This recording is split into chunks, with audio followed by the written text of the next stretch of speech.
Je voudrais voir avec vous maintenant les niveaux de décibels.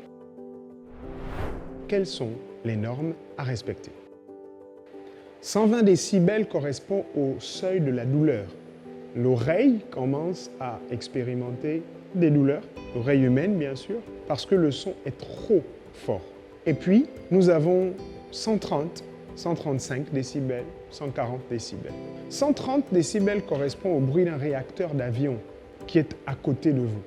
Et enfin, 140 décibels qui constitue carrément le niveau d'exposition à des dommages auditifs à long terme. Donc un ingénieur du son, lorsqu'il travaille, que ce soit en sonorisation ou en studio, doit s'assurer de ne pas être dans la ligne rouge et ne pas être non plus trop bas. Le juste milieu à avoir pour un ingénieur du son, en sonorisation ou en studio, c'est 75 à 80 décibels. Très important de le retenir. Nous avons eu des cas où certains de nos étudiants, en allant faire des tests dans leur environnement respectif, se sont retrouvés à mesurer des niveaux d'amplitude de 120, 125, 130 décibels.